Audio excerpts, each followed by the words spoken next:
A paz do Senhor, meus queridos irmãos, a paz do Senhor, minhas queridas irmãs, a paz do Senhor, jovens e adolescentes e crianças. Estamos juntos e agora para estudar a lição de número 12, cujo título é Jesus vence a morte. Como nós todos cristãos já temos conhecimento, a morte é o último inimigo de Jesus a vencer. É um dos mais ferronho e terrível inimigo, a morte. Foi o último inimigo que Jesus venceu no seu ministério. Embora ele venceu vários inimigos durante o seu ministério. Mas esse foi o último inimigo que Jesus tinha que vencer e venceu no seu ministério. Temos aqui no texto áureo, o texto principal, em João 20, 17, Jesus disse-lhe: não me detenhas, porque ainda não subi para o meu Pai, mas vai para os meus irmãos, e diz-lhe que eu subo para o meu Pai, o vosso Pai, meu Deus, o vosso Deus. E o resumo da lição está aqui. João descortina a revelação de Jesus como Deus e o que isso representa para a nossa redenção. Tá? Como é de costume do nosso comentarista, ele divide a lição em 3 pontos ou 3 tópicos principais, que são: o primeiro tópico, a conclusão do ministério de Jesus na terra. Segundo tópico, a prisão e crucificação de Jesus. E terceiro e último tópico, ele venceu a morte. Iniciando aqui no primeiro subponto do primeiro tópico, nós temos o lava-pés. Jesus ensina 3 lições primordiais para os seus discípulos quando ele lava os pés dos discípulos. A primeira lição que Jesus estava ensinando para os seus discípulos é o amor. O cuidado, o carinho que nós temos que ter um para com o outro. Jesus diz que nisto o mundo vos conhecereis, que vós amais uns aos outros como eu vos amei. Esse é o instintivo do cristão. Segunda lição que Jesus ensina aos discípulos ao lavarem os pés deles foi a humildade. Jesus estava ensinando que o crente tem que ser humilde, que a humildade vai na frente da honra. Se você quer ser honrado no reino de Deus, você tem que ser humilde. E a terceira lição que Jesus ensina é a lição da submissão, que no reino de Deus não cabe o orgulho e nem a soberba. Aquele que quer ser maior do que o outro tem que servir o menor. O discípulo cogitava quem seria o maior no reino de Deus. E Jesus, então, através dessa atitude, ensina que no reino de Deus o maior tem que servir o menor. Não cabe no reino de Deus a submissão e a soberba. Avançando para o segundo subponto do primeiro tópico, as últimas instruções de Jesus. Jesus, ele sabendo que estava chegando a hora dele ser traído, o filho do homem ser traído e ser levado preso e depois crucificado e morto, então ele começa a falar abertamente com os discípulos. Ele ora ao Pai, né? Ele pede a misericórdia de Deus, que Deus tenha cuidado dos discípulos que iam ficar, que não os tirasse do mundo, mas que o livrassem do mal. E ele começa então a ensinar os discípulos a doutrina do Espírito Santo, que eles ficassem, né, em Jerusalém, até que do alto eles seriam revestidos pelo poder do Espírito Santo. Então ele fala abertamente sobre o Espírito Santo, dizendo para os discípulos, né, em João 7, versículo 38 e 39, né, o evangelista detalha o agir na dispensação da graça. Né? Ele então dizia aos discípulos que eles iam receber o Consolador, que eles não iam ficar órfãos. Ele ia para o Pai, mas que o Espírito Santo seria enviado para estar com eles para todo sempre. Avançando para o terceiro subponto do primeiro tópico, o papel do Espírito Santo. Qual é o papel do Espírito Santo? Eu quero aqui frisar 3, embora haja muito mais, mas 3. Primeiro, o papel do Espírito Santo é que quando na regeneração, quando a pessoa aceita Cristo como Salvador, o Espírito Santo vem fazer morada nele. É o selo da promessa. É o selo do arrebatamento da igreja. É o Espírito Santo habitando dentro de nós. O habitar do Espírito Santo é distintivo do revestimento do poder, do batismo com o Espírito Santo. Todo crente tem o Espírito Santo morando nele. Mas aqueles que aceitam a Jesus como Salvador, após receber o Espírito Santo, ele é batizado com o Espírito Santo, recebe poder, né? O revestimento para pregar a palavra, para ser testemunho. Tá? Então, nós estamos fazendo essa distinção, tá? Mas todo crente tem o Espírito Santo. O segundo papel do Espírito Santo na vida do cristão é lembrar ele, é estar lembrando ele que ele é crente, que ele não pode pecar, e se ele pecar, ele tem que confessar os seus pecados. E também, quando ele for perguntado a respeito da tua fé, o Espírito Santo fará ele lembrar tudo aquilo que ele leu, que ele estudou, e que os pastores, os obreiros ensinou para ele. Quando ele for levado, sendo acusado perante os tribunos, perante as autoridades, indignamente, injustamente, o Espírito Santo porá em sua boca a palavra de Deus. Esse é o papel do Espírito Santo, em habitar no ser humano, no cristão, dentro do seu ser. Nós somos habitação, morada do Espírito Santo. O terceiro papel do Espírito Santo é convencer o mundo da justiça, do pecado e do juiz. Às vezes o homem pensa que por esforço próprio, né, ele pode servir a Deus. Não, se ele não abrir o coração e deixar o Espírito Santo entrar para ajudar ele a ser fiel a Deus, ele jamais pelos seus méritos conseguirão. Então, o papel do Espírito Santo é convencer o homem, convencer o mundo do pecado, da justiça e do juízo. Avançando para o nosso segundo tópico, prisão e crucificação de Jesus. Primeiro subponto, é chegado a hora. Depois de tantas ameaças e investida dos judeus, estava chegando a hora de Jesus se entregar à crucificação, como o último ato antes de seguir para o cenário de sua prisão. Jesus levanta os olhos aos céus e fala com o Pai. Estava seguro de que em tudo havia glorificado aquele que o enviara. Consumado a obra que lhe dera a fazer, João 17,4. Agora pede pelos discípulos para que fossem livres do mal. Não somente aqueles discípulos, mas todos quantos viessem a crer nele e se tornassem seus seguidores. João 17:20. Então Jesus, no prenúncio, né, no início da sua prisão, antes, né, da sua prisão, da sua crucificação, ele preocupado com os seus discípulos, aqueles que Deus tinha dado em suas mãos, entregue nas suas mãos, ele ora ao Pai para que o livrasse do mal, para que o guardasse, né? Para que tivesse o cuidado. E esse é o modelo que Jesus deixa para nós obreiros, para nós cristãos, para nós pastores, que nós devemos, principalmente os líderes, eles devem orar por eles mesmos, mas também tem um dever a mais do que a igreja, orar pelo rebanho de Cristo. A igreja ora por cada um, mas nós devemos orar pela igreja de Cristo. O papel nosso é orar, como líder, orar pelo povo de Deus. O modelo que Jesus deixa para nós. O cuidado que nós temos que ter com o rebanho, porque nós é que daremos conta, né, a Deus, o rebanho de Deus. Daremos conta a Deus, aqueles que está a nossa responsabilidade. Então Jesus deixa esse modelo. Avançando para o segundo subponto do segundo tópico, no Getsemane. Getsemane fala de lugar de oração.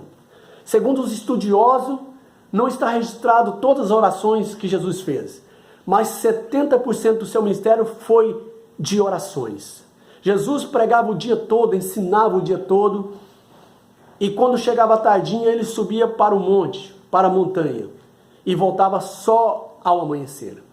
Significa que ele orava a noite inteira. Jesus, quando estava próximo à sua prisão, ele foi para Getsemane. Getsemane fala lugar de oração. Lugar que o crente tem que estar em contato, em comunhão com Deus. Ele chama os seus discípulos, mas eles não conseguem ficarem acordados. Mas Jesus continua firme orando e pedindo a Deus, né, que o ajudasse a passar por aquela situação, porque Jesus, embora 100% homem, 100% Deus, mas também ele era 100% homem. E nessas horas de aflição, Jesus se dobra, nos dando o exemplo que nós não devemos desanimar, que nós devemos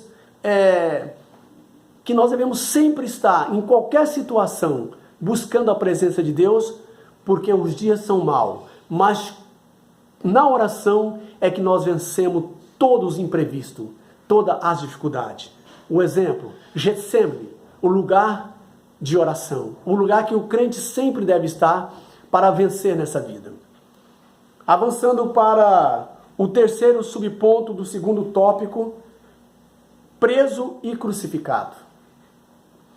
As últimas horas de Jesus foram de intensa agonia, um julgamento de agonia, um julgamento cercado de ultrajes e escárnio, João 18, 12 e 40, um processo de completo abandono por parte dos discípulos, como havia predito, Mateus 26, 56.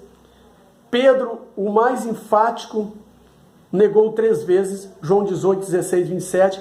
Enfim, os judeus religiosos tinham Jesus preso, como tanto esperavam. Em seguida, ele compareceu perante Anás e Caifás, o sumo sacerdote, para ser interrogado. Já tinha uma sentença de morte, queriam apenas formalizar o intento diante de Pilatos. O único fundamento que apresentaram foi justamente o motivo de o terem rejeitado, João 19, 7. Então nós vemos Jesus aqui preso e crucificado. Nessa hora mais difícil, ele é abandonado pelos seus discípulos e também rejeitado pelos judeus. Quando ele feito que os maiorais, né, faz a pergunta para os judeus, quem eles escolhiam, era Barrabás ou Jesus? E eles gritaram, né, agitado pela turba, pelos principais da sinagoga, dos tribunos de Israel. Então, agitado, eles diziam: solta Barrabás e crucifica Jesus. Nessa hora mais cruel, nessa hora mais difícil, Jesus fica na solidão. Talvez você já enfrentou, mas é uma lição que Jesus nos dá, que mesmo assim, nós devemos perdoar todos aqueles que nos rejeitam, que nos abandonam, e orar por eles. A Bíblia diz que nós devemos orar pelo nosso inimigo para que nós sejamos como o nosso Pai que está no céu, que manda chuva para o mal e para o bom, que faz descer, brilhar o sol sobre o injusto e o justo, para que nós sejamos parecidos com o nosso Deus que está no céu. Um exemplo que Jesus nos deixa. Avançando para o terceiro e último tópico. Ele venceu a morte. Primeiro subponto do terceiro tópico. O curso da vitória.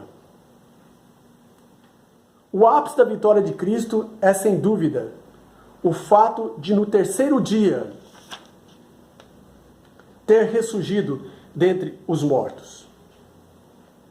Essa vitória decorreu de todo um processo de obediência e entrega que começou com a sua decisão de submeter-se à encarnação. Filipenses 2, versículos 6 e 8. Iniciou aí o enfrentamento do império da morte, que a todos assombravam. Ao aceitar fazer-se semelhante aos homens, Jesus estava desafiando os poderes daquele que tinha o domínio desse império, o diabo, por causa das condições pecaminosas de todos os seres humanos. Romanos 3, 9, versículo 10, e o versículo 23. Então nós vemos aqui que no ministério de Jesus, ele enfrentou 4 inimigos ferozes e ferronhos, destemível. O primeiro inimigo que Jesus enfrentou na arena do seu ministério foi a enfermidade. Jesus encara a enfermidade. Trouxeram vários doentes para ele e ele cura a todos. Ele dá um nocaute na arena do seu ministério nas enfermidades. Ele nocauteia as enfermidades. O segundo inimigo que enfrenta Jesus na arena do seu ministério é os demônios.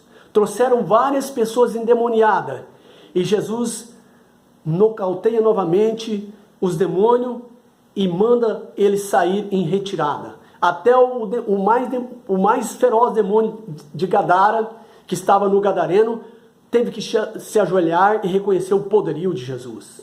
Mais um nocaute, mais uma vitória na arena do seu ministério. Jesus nunca perdeu. Nunca perdeu, Jesus sempre foi vitorioso. Nós vemos isso desde o início da palavra de Gênesis até Apocalipse. O terceiro inimigo de Jesus foi Satanás. Jesus foi levado à arena do deserto para degradear, para lutar contra Satanás. E Satanás, na arena do ministério de Jesus, começa a lutar com ele, pondo em xeque a sua divindade, pondo em xeque a sua deidade, dizendo para ele, se ele fosse o filho do homem, que ele transformasse as pedras em pães. E Jesus nocauteou Satanás, dizendo, nem só do pão viverá o homem, mas de toda a palavra que sai da boca de Deus. O terceiro nocaute, o segundo nocaute de Jesus foi no pináculo do templo, quando Satanás disse para ele lançar de cima a baixo, que os anjos o cuidariam dele. E Jesus, então, Satanás novamente põe em xeque, a submissão a Deus, a submissão de Cristo a Deus. E Jesus disse, não tentarás o Senhor seu Deus. Mais uma vez, Jesus dá um nocaute em Satanás. Mas, recuperando, ele não desiste e leva Jesus na arena sobre o monte, lá no pico do monte, e mostra todo o mundo, toda a glória do mundo para Jesus, querendo com isso derrubar, ganhar de Jesus. E Jesus, mais uma vez, dá um nocaute em Satanás e disse, Satanás, só ao teu Deus adorarás. E Satanás tem que bater em retirada, nocauteado. E depois disso, desce os anjos. Deus envia os anjos e serve a Jesus e abundância. Jesus sai vitorioso da morte, glorioso. João descreve isso em Apocalipse dizendo que os seus pés é como latão refinado 7 vezes no forno. Que o seu cabelo é como a lã branca, a neve. Os seus olhos é como chama de fogo. E na sua cintura tem um cinturão de ouro, e na sua coxa está escrito Rei dos Reis e Senhor do Senhor.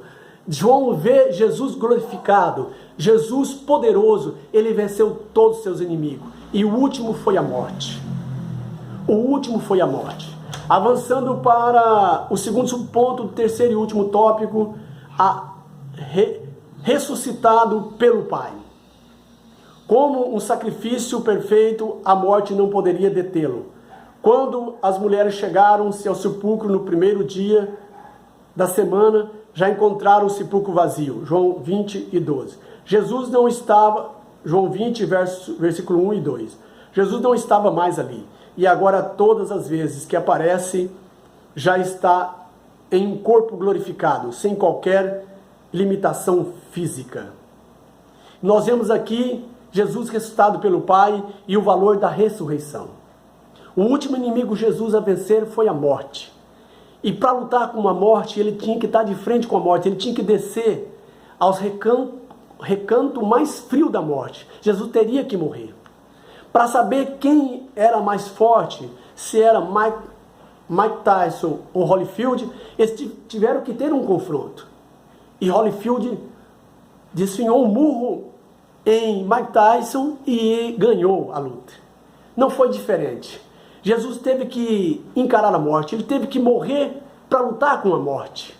E lá no recanto mais frio da morte, ele nocauteou, deu um nocaute na morte e saiu ressuscitado ao terceiro dia para a glória do Deus Pai. E nós somos vitoriosos em Jesus. Nós vencemos também a morte através de Cristo. Agora nós temos vida eterna em Cristo Jesus. Glórias a Deus. E assim nós encerramos essa lição, lendo aqui a conclusão. A vitória de Jesus sobre a morte foi o ápice de sua obra redentora pelo poder da sua ressurreição. fomos vivificados e temos vida espiritual, pois ele nos gerou de novo para uma viva esperança, conforme Efésios 2, verso 1 e 2. E vos vivificou, estando vós mortos em ofensas e pecado, em que outro tempo andaste segundo o curso desse mundo, segundo o príncipe das potestades do ar, do espírito que agora opera nos filhos da desobediência. Glória a Deus! A vitória é nossa em nome de Jesus. Somos mais que vencedores em Cristo Jesus. Meus queridos, se você gostou desse vídeo, dá o seu like, compartilhe para o maior número de pessoas que você conhece e se inscreva no canal. Se inscreva no canal. Estou orando por vocês, por você jovem, por vocês jovens, por vocês criança, adolescente. Em breve estarei também gravando o livro, a lição dos adolescentes, tá? Trazendo subsídio para os alunos, né? Tirar nota 10 na classe e na lição de domingo. Um abraço a todos, um beijão no coração, bye bye e até o próximo vídeo. Fiquem com Deus.